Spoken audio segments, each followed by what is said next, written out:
تاریخ انسانی کا سب سے خوبصورت عمل جو ہے وہ سوچنا ہے، جو ہمیں ممتاز کرتا ہے باقی مخلوقات سے۔ انسان نے اب تک کا سارا سفر سوچ کی بنیاد پر کیا ہے۔ انسان نے جب سوچنے کا آغاز کیا تو انسان باقی حیوانوں سے ممتاز ہوا، اور انسان نے جب اپنی سوچ کو مرتب کیا وہ فلسفہ کہلائی۔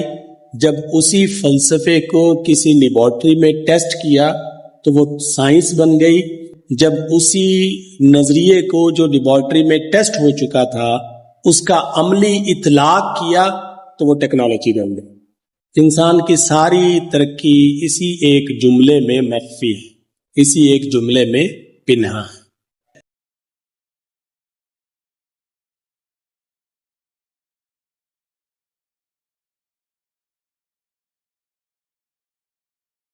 ہم نے سوال کیا ہے کہ فلسفہ کسے کہتے ہیں، کہ فلسفے کا آغاز جو ہے وہ سوچ سے ہوتا ہے، اور میں یہ سمجھتا ہوں اگر یہ جملہ آپ لوگ یاد رکھیں، تاریخ انسانی کا سب سے خوبصورت عمل جو ہے وہ سوچنا ہے، جو ہمیں ممتاز کرتا ہے باقی مخلوقات سے۔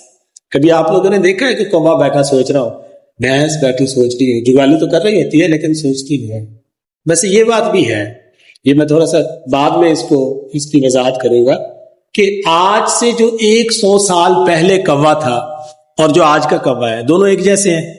100 سال پہلے جیسے بھینس تھی آج بھی ویسے۔ کون سی بھینس؟ وہ ٹک ٹاک تھوڑی بنا رہی ہے بھینس بیٹھ کے، یا فیس بک پہ اپنا اکاؤنٹ بنایا ہوا ہے، یا لیپ ٹاپ پہ بیٹھ کے ریسرچ کر رہی۔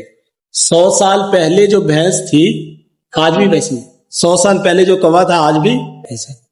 100 سال پہلے جو انسان تھا اور آج کا انسان ایک جیسا ہے۔ مکمل انسان ترقی کی بنیاد پر بدل چکا ہے، اور اس حد تک بدل چکا ہے کہ آج سے 1 صدی پہلے مرنے والے انسان کو اگر کسی معجزے کے ذریعے زندہ کر لیا جائے اور پھر اس کو آج کے انسان کی ترقی دکھا دی جائے تو شاید پھر مر جائے وہ، کہ کیا انسان اتنی ترقی بھی کر سکتا ہے۔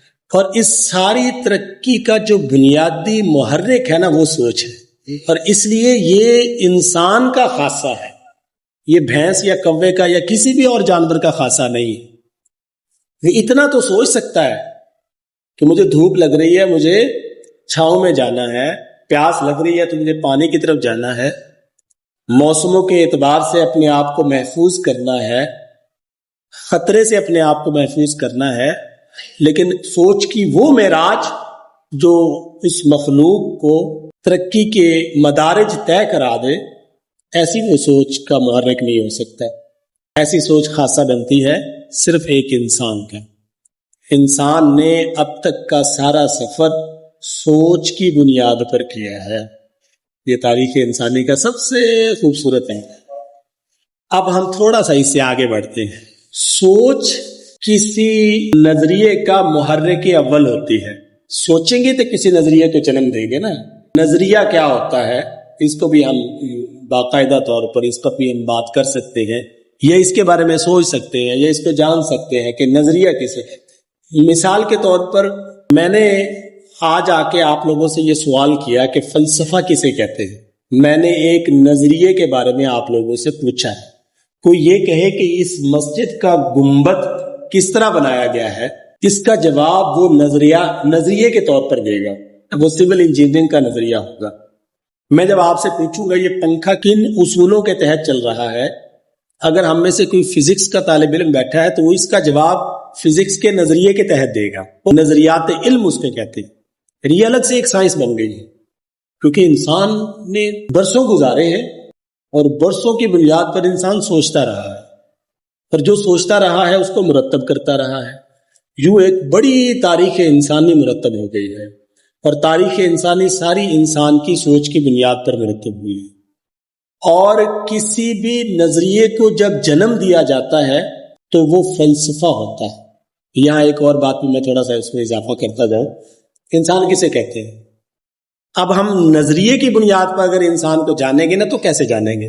مثلا اگر ہم کسی ایسے بندے سے پوچھیں جو کوئی خاص علم نہیں رکھتا، تو ان سے پوچھے کہ بھائی آپ ہمیں بتائیں کہ انسان کیسا ہوتا ہے، تو وہ بتا دے گا کہ 2 ہاتھ ہوتے ہیں، سامنے آنکھیں ہوتی ہیں، کان ہوتے ہیں، اور دو ٹانگیں ہوتی ہیں, یوں کھڑا ہو کے چلتا ہے, تو یوں بتا دے گا ہمیں کہ انسان اسے کہتے ہیں. تو جب ہم کسی سوشیالوجی کے طالب علم سے پوچھیں گے کہ انسان کیا ہے, تو وہ کہے گا مین از اے سوشل اینیمل, انسان معاشرتی حیوان ہے. کسی فلسفی سے جب ہم پوچھیں گے کہ انسان کیا ہے, تو وہ کہے گا کہ مین از اے ریشنل اینیمل, انسان حیوان معقول ہے, صاحب عقل, ذی شعور.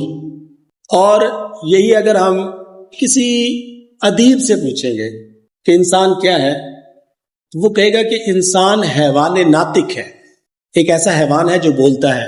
جیسے مولانا حالی اپنے استاد محترم مرزا غالب پر کتاب لکھ رہے تھے, یادگار غالب اس کتاب کا نام ہے, اچھی کتاب ہے. اس میں انہوں نے لکھا ہے کہ مرزا نوشا جو ہے وہ حیوان ناطق نہیں ہے, حیوان ظریف ہے, یعنی ہنسنے والا. مرزا صاحب جو ہے نا غالب, وہ ہر وقت ہنستے مسکراتے رہتے تھے. تو یہ سارے نظریات ہیں, یہ سارے نظریات ہیں. اچھا, اب ہم جس سے بھی پوچھیں گے نا, مثلا ہم فلسفی سے پوچھیں گے کہ آپ نے حیوان معقول کس بنیاد پر انسان کو قرار دیا ہے کہ وہ اس میں دلائل دے گا.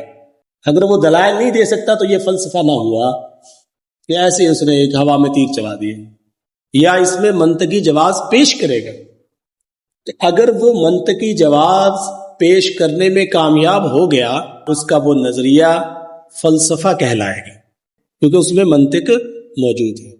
فلسفے کے نظریات کو جب لیبارٹری میں ٹیسٹ کیا جاتا ہے تو وہ سائنس بن جاتی ہے. انسان نے جب سوچنے کا آغاز کیا تو انسان باقی حیوانوں سے ممتاز ہوا, اور انسان نے جب اپنی سوچ کو مرتب کیا وہ فلسفہ کہلائی. جب اسی فلسفے کو کسی لیبارٹری میں ٹیسٹ کیا تو وہ سائنس بن گئی. جب اسی نظریے کو جو لیبارٹری میں ٹیسٹ ہو چکا تھا اس کا عملی اطلاق کیا تو وہ ٹیکنالوجی بن گئی. انسان کی ساری ترقی اسی ایک جملے میں مخفی ہے, اسی ایک جملے میں پنہاں ہے کہ انسان باقی حیوانات سے ممتاز کس بنیاد پر ہوا؟ سوچ کی بنیاد پر. جب سوچ میں منطقی جواز کی شمولیت ہوئی تو کیا بنا؟ فلسفہ بنا. جب فلسفہ کسی بھی لیبارٹری میں باقاعدہ طور پر ٹیسٹ ہوا اور اس کے نتائج برآمد ہو تو کیا بنی؟ سائنس بنی. ٹھیک ہے. اور اس سائنس کا جب کسی مشین کے ذریعے, کسی صنعت کے ذریعے یعنی انڈسٹری کے ذریعے عملی اطلاق ہوا تو کیا بنا؟ تو وہ ٹیکنالوجی بن گئی. انسان کی اب تک کی ساری ترقی جو ہے یہی جو 3-4 مدارج میں نے آپ کے بتائے ہیں نا, اس کی بنیاد پر ہے. کسی سائنٹسٹ نے نا ایک عجیب قسم کا جملہ بولا تھا جس کی اردو ہے کہ فلسفہ جاں بلب ہے, فلسفہ جاں بلب ہے. بہت بڑے لکھاری ہیں علی عباس جلالپوری, ان کی ایک کتاب ہے عام فکری مغالطے. اس میں انہوں نے ایک مضمون باندھا ہے, بلکہ ایک باقاعدہ باب ہے کہ کیا فلسفہ جاں بلب ہے. انہوں نے اس بنیاد پر کہا کہ کسی نے یہ بات کہی تھی کہ فلسفہ مرنے کو ہے, ان کی جان لبوں پر ہے. اس نے پھر اپنے پورے مضمون میں مختلف دلائل دے کر یہ ثابت کیا کہ فلسفہ جاں بلب نہیں. آج ہم چاہے اے آئی کے دور میں ہے نا, تو اے آئی کا آغاز بھی کہاں سے ہوا ہے؟ فلسفے سے. کیونکہ اگر فلسفہ مر گیا تو انسان کی ترقی کا راستہ رک جائے. جب تک انسان سوچتا رہے گا اور اپنی سوچ کو منطق کی بنیاد پر مرتب کرتا رہے گا تب تک فلسفہ رہے گا اور انسان ترقی کے مدارج طے کرتا رہے گا.